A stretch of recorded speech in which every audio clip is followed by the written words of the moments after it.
നമസ്കാരം. നമുക്കെല്ലാവർക്കും പരിചയമുള്ള ഒരു വാചകമാണല്ലോ മാധവൻ ആരംഭിച്ചിട്ടേയുള്ളൂ. ഇന്നത്തെ സെയിലിംഗ് കമന്ററിയും ആരംഭിക്കുന്നു.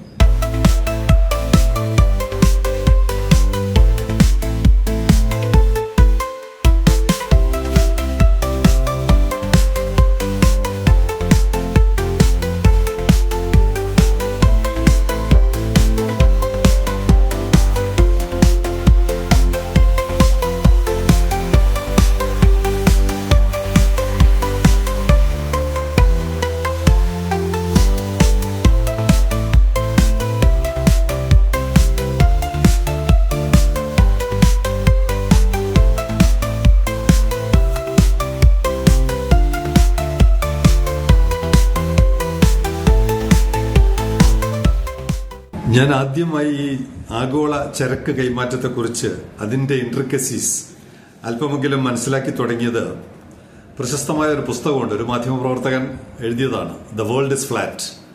തോമസ് എൽ ഫ്രീഡ്മാൻ എഴുതിയ പുസ്തകത്തിൽ ഒരു കാര്യം വിശദീകരിക്കുന്നുണ്ട്. നമ്മൾ ഏതെങ്കിലും ഒരു ഷോപ്പിംഗ് മാളിൽ പോയി ഒരു സാധനം ഷെൽഫിൽ നിന്ന് എടുക്കുന്നു, നമ്മുടെ ട്രോളിയിൽ വയ്ക്കുന്നു. ആ ട്രോളിയിൽ വയ്ക്കുന്ന ഉടനെ തന്നെ ഓട്ടോമാറ്റിക്കായിട്ട് ആരാണോ ആ ഉൽപ്പന്നം മാനുഫാക്ചർ ചെയ്തത്, പ്രൊഡ്യൂസ് ചെയ്തത്, ആ കമ്പനി, ഇത് അമേരിക്കയിലാണ് പർച്ചേസ് നടക്കുന്നതെങ്കിൽ ചൈനയിലെ ആ ഫാക്ടറിയിൽ ഒരു പ്രൊഡക്ഷന്റെ ഒരു ഓർഡർ ജനറേറ്റ് ചെയ്യപ്പെടും. എല്ലാം ഓട്ടോമാറ്റിക്കാണ്. ഇവിടെ ഒരാൾ ഒരു സാധനം ഷെൽഫിൽ നിന്ന് എടുത്ത് ട്രോളിയിൽ വയ്ക്കുന്നു, അതേ സമയത്ത് ചൈനയിൽ അല്ലെങ്കിൽ അതുപോലുള്ള ഏതെങ്കിലും രാജ്യത്ത് ഒരു മെസ്സേജ് കിട്ടുന്നു, അവിടെ പ്രൊഡക്ഷനിൽ ഒരെണ്ണം കൂടി ഓർഡർ ആകുന്നു. ഇങ്ങനെ ഒരു കാര്യം അദ്ദേഹത്തിന്റെ പുസ്തകത്തിൽ വേൾഡ് ഇസ് ഫ്ലാറ്റിൽ പറയുന്നുണ്ട്. കാരണം ലോകം വളരെ ചെറുതായി ചുരുങ്ങി ഫ്ലാറ്റായി എന്ന് പറയുന്നതാണ് അദ്ദേഹത്തിന്റെ പുസ്തകം. അങ്ങനെ ആഗോളതലത്തിൽ ഈ സാധനങ്ങൾ കൈമാറ്റം ചെയ്യപ്പെടുന്നത് സംബന്ധിച്ച് പിന്നെ ചെറിയ ചെറിയ പഠനങ്ങൾ, വായനകൾ നടത്തുമ്പോൾ ഫുഡ് മൈൽസ് എന്ന് പറയുന്ന ഒരു കൺസെപ്റ്റ് പിടികിട്ടുന്നു. ഫുഡ് മൈൽസ് എന്ന് പറയുന്നത് നമ്മളിപ്പോൾ കഴിക്കുന്ന ഒരു ആഹാരം, ഒരു ഭക്ഷണം, ഒരു ഫ്രൂട്ട്, അത് നമ്മൾ എവിടെ നിന്ന് വരുന്നെന്ന് പോലും നമുക്കറിയില്ല. ലോകത്തിന്റെ ഏതോ കോണിൽ നിന്നാണ് ഓറഞ്ച്, ആപ്പിള്, ഗ്രേപ്സ് ഇതൊക്കെ ഇന്ന് നമ്മുടെ ഡൈനിങ് ടേബിളിൽ വരുന്നതെന്ന് നമുക്ക് എത്ര പേർക്കറിയാം. അതിന്റെ ഒരു കണക്കാണ് ഈ ഫുഡ് മൈൽസ് എന്ന് പറയുന്നത്. സ്റ്റാർബക്സ് നമ്മൾ കേട്ടിട്ടുണ്ടല്ലോ. Starbucks coffee approximately 5427 miles on average per cup, considering the coffee being sourced from various countries. ലോകത്തിന്റെ പല ഭാഗത്തു നിന്നും കോഫി ബീൻസ് കളക്ട് ചെയ്ത് കൊണ്ടുവന്ന് അത് പ്രോസസ് ചെയ്ത് അത് കഴിഞ്ഞിട്ടാണ് മാർക്കറ്റിൽ അത് വിപണനത്തിന് വരുന്നത്. അപ്പോഴത്തേക്കും അതിന്റെ ഒരു ശരാശരി ആ കോഫി ബീൻ സഞ്ചരിച്ച ദൂരം എന്ന് പറയുന്നത് 5427 മൈലുകളാണ്. അപ്പോൾ ഇത് വളരെ കോംപ്ലിക്കേറ്റഡ് ആയിട്ടുള്ള, വളരെയധികം പ്ലാനിങ്ങും ഒക്കെ ആവശ്യമായിട്ടുള്ള ഒരു മേഖലയാണ് ഇന്ന് സാധനങ്ങൾ, കാർഗോയുടെ കൈമാറ്റം. അത് എങ്ങനെ നടക്കുന്നു, ആ മേഖലയിൽ നമുക്കെന്തെങ്കിലും റോളുണ്ടോ, നമുക്കെന്തെങ്കിലും ചെയ്യാൻ പറ്റുമോ, നമ്മളിൽ ആരൊക്കെയാണ് ആ മേഖലയിൽ എത്തിയിരിക്കുന്നത് എന്നൊക്കെയുള്ള ഒരു അന്വേഷണമാണ് ഈ റിപ്പോർട്ടിലൂടെ പറയാൻ ശ്രമിക്കുന്നത്. അപ്പോൾ അതിൻ്റെ ഒരു ചെറിയ ഹിസ്റ്ററിയിലോട്ട് നമുക്ക് തിരിച്ചു പോകാം. ഇങ്ങനെ ഈ ചരിത്രം അന്വേഷിക്കുമ്പോൾ നമ്മൾ പലപ്പോഴും സെയിലിംഗ് കമന്ററിയിൽ പറഞ്ഞിട്ടുള്ള ഒരു പേരാണ് മാൽക്കം മക്ലീൻ. നമ്മുടെ പോർട്ടുമായി ബന്ധപ്പെട്ട്, കണ്ടെയ്നർ കപ്പലുകൾ ഇവയുമായി ബന്ധപ്പെട്ട് 1956 അപ്പോൾ വളരെ അടുത്താണ്. ഏകദേശം 75-80 വർഷത്തോളം വരാം, അല്ലെങ്കിൽ 75 വർഷത്തോളം വരാവുന്ന ഒരു കാലയളവിലാണ് കപ്പൽ കണ്ടെയ്നറുകളിലോട്ട് നമ്മുടെ കാർഗോ മാറ്റുന്നത്. അപ്പോൾ ആ പ്രവർത്തനം നടത്തിയത് മാൽക്കം മക്ലീൻ എന്ന് പറയുന്ന ഒരു ട്രക്ക് ഓപ്പറേറ്റർ ആയിരുന്നു. ഇവിടെ അതിനും മുമ്പുള്ള ഒരു ചരിത്രമാണ് നമ്മുടെ ഈ കഥയിലോട്ട് നമ്മളെ നയിക്കുന്നത്. കാൾ ഹെൻറിച്ച് ഹെൽമാൻ 1871, ഏകദേശം 154 വർഷങ്ങൾക്ക് മുമ്പ് കുതിരപ്പുറത്താണ് അദ്ദേഹം ചരക്ക്, ജർമ്മനിയാണ് സ്ഥലം, ജർമ്മനിയിൽ കുതിരപ്പുറത്ത് സാധനങ്ങൾ അങ്ങോട്ടും ഇങ്ങോട്ടും എത്തിച്ചു കൊടുക്കുന്ന ഒരു ഒറ്റയാൾ പ്രവർത്തനം 1871 നിന്ന് 2025 ആ സ്ഥാപനം, ഹെൽമാൻ എന്ന് പറയുന്ന ലോജിസ്റ്റിക് കമ്പനി, ലോകം മുഴുവനുമായിട്ട് 57 രാജ്യങ്ങളിൽ 241 ഓഫീസുകളായി വ്യാപിച്ചിരിക്കുന്നു. ലോകം മുഴുവനുമായിട്ട് അവർ കുതിര കാർട്ടിൽ നിന്ന്, ഹോഴ്സ് കാർട്ടിൽ നിന്ന് തുടങ്ങി ഇന്ന് എല്ലാ അത്യാധുനിക സൗകര്യങ്ങളോടെ വിമാനം, കപ്പലുകൾ, ട്രെയിൻ, ട്രക്ക്, ഡിജിറ്റൽ ഇന്നോവേഷൻസ് തുടങ്ങിയ എല്ലാ മേഖലകളിലൂടെയുമായിട്ട് ഒരു ആഗോള നെറ്റ്വർക്കിന്റെ ഉടമകളായി മാറിയിരിക്കുന്നു. ആ വളർച്ചയുടെ തുടക്കം ഏതാണ്ട് ഇങ്ങനെയാണ്. Since it's foundation in 1871, Hellman has developed into one of the largest international logistics providers. അങ്ങനെ ആദ്യം ജർമ്മനിയിൽ തുടങ്ങുന്നു, പിന്നെ യൂറോപ്പിലെ പല രാജ്യങ്ങളാകുന്നു, പിന്നെ അമേരിക്കയാകുന്നു, അങ്ങനെ ചൈനയിൽ എത്തുന്നു, അങ്ങനെ ഒടുവിൽ നമ്മുടെ നാട്ടിലും എത്തി, ഇന്ത്യയിലും എത്തി. ഇന്ത്യയിൽ ഇപ്പോൾ 15 ഓഫീസുകളുണ്ട്, 12 വെയർഹൗസസ് ഉണ്ട്, 600-ലധികം തൊഴിലാളികളുണ്ട്. അപ്പോൾ ഇപ്പോൾ നമുക്ക് പ്രത്യേകിച്ച് കേരളീയർക്ക് ഹെൽമാൻ എന്ന് പറയുന്ന സ്ഥാപനവുമായി ഒരു അഭേദ്യമായ പൊക്കിൾ കൊടി ബന്ധം രൂപപ്പെടുകയാണ്. അങ്ങനെ അധികം പേർക്ക് കടന്നു വരാൻ കഴിയാത്ത ഒരു തലത്തിൽ ഒരു മലയാളി എത്തിയിരിക്കുന്നു. കൊച്ചിയിലെ പള്ളുരുത്തിയിലെ രാജൻ കുറുപ്പ് വിമല ദമ്പതികളുടെ മകൻ മാധവക്കുറുപ്പ് എന്ന് ജർമ്മനിയിലാണ്. എങ്ങനെ എത്തി എന്നുള്ളതാണ് നമ്മുടെ ഈ കഥയുടെ അന്വേഷണം. തുടക്കം SDPY പള്ളുരുത്തി സ്കൂളിലാണ് പ്രാഥമിക വിദ്യാഭ്യാസം. അത് കഴിഞ്ഞ് കൊച്ചിൻ കോളേജ്, പിന്നെ തിരുവനന്തപുരത്ത് MG കോളേജ്. അത് കഴിഞ്ഞ് നാട് വിടുന്നു. സാധാരണ പറയാറുണ്ട് മലയാളി അവൻ സ്വന്തം നാട്ടിൽ അത്ര ശോഭിക്കില്ല, പക്ഷേ മറുനാട്ടിലെത്തിയാൽ അവൻ മിടുക്കനാണ്. അത് അവന്റെ മിടുക്കുകൊണ്ട് മാത്രമല്ല, അവന്റെ ചുറ്റിലുമുള്ള ഒരു ആംബിയൻസ്, ഒരു ഇക്കോസിസ്റ്റം അവനെ വല്ലാതെ പ്രോത്സാഹിപ്പിക്കുന്നത് കൊണ്ട് പല തലങ്ങളിലോട്ട് അവന് വളരാൻ കഴിയും. അതുകൊണ്ട് തന്നെ മാധവക്കുറുപ്പ് വഴിതെറ്റിപ്പോയതാണെന്ന് പറയാൻ പറ്റില്ല. എന്നാലും എപ്പോഴോ അച്ഛൻ്റെ ഒരു ആഗ്രഹം അദ്ദേഹത്തെ സിവിൽ സർവീസിൽ എത്തിക്കണമെന്നായിരുന്നു. ഭാഗ്യം കൊണ്ടാവാം അദ്ദേഹം ആ വഴി തിരഞ്ഞെടുക്കാതെ മറ്റു വഴി കേരളം വിട്ട് വിശാഖപട്ടണത്തോട്ട് പോകുന്നു, അവിടെ നിന്ന് ദുബായ് പോകുന്നു, ദുബായിൽ നിന്ന് ഇന്ന് ജർമ്മനിയിൽ എത്തി നിൽക്കുന്ന അതിഗംഭീരമായ ഒരു വളർച്ചയുടെ ചെറിയൊരു കഥയാണ് സേലിംഗമെട്രിയിൽ പറയുന്നത്. MG കോളേജ് കഴിഞ്ഞ് അദ്ദേഹത്തിന്റെ ട്രാക്ക്, ജീവിത രേഖ തിരിഞ്ഞു പോയത് വിശാഖപട്ടണത്തെ ആസ്പിൻ വാൾ കമ്പനിയിലോട്ടാണ്. കുറച്ചുനാൾ അവിടെ ഉണ്ടായിരുന്നു. അത് കഴിഞ്ഞിട്ട് ഷ്ലുംബർഗർ എന്ന് പറയുന്ന കമ്പനിയായിരുന്നു പിന്നീട് അദ്ദേഹത്തിന് കിട്ടിയ അവസരം. അത് കഴിഞ്ഞ് RHS ഗ്രൂപ്പ്, പിന്നീട് ഹെൽമാൻ വേൾഡ് വൈഡ് ലോജിസ്റ്റിക്സ്.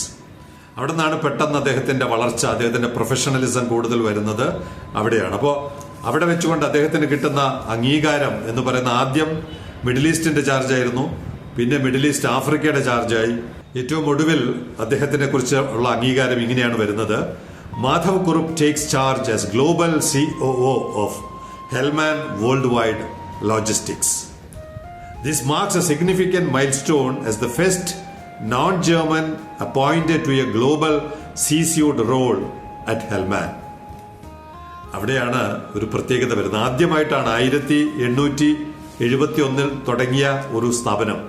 ഒരു ഫാമിലി വെഞ്ചറായിരുന്നു. അവരുടെ കുടുംബപരമായ ബന്ധങ്ങളുള്ളവർ മാത്രം ഉണ്ടായിരുന്ന ഒരു മാനേജ്മെന്റ് രംഗത്ത് ആദ്യമായിട്ടാണ് ജർമ്മൻകാരനല്ലാത്ത ഒരാൾ അവരുടെ ഗ്ലോബൽ മാനേജ്മെന്റ് ടീമിൽ അംഗമാകുന്നത്. അതാണ് മാധവന് കിട്ടിയ ഏറ്റവും വലിയ ലിഫ്റ്റ്.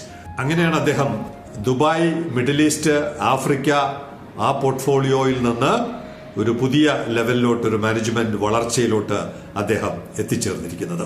ഹെൽമാന്റെ വളർച്ചയെക്കുറിച്ച് പറയുന്നത് ഫാമിലി വെഞ്ചർ ആയിരുന്നെങ്കിലും ക്രമേണ അതിനൊരു പ്രൊഫഷണൽ മാനേജ്മെന്റ് രംഗത്തോട്ട് വരികയുണ്ടായി.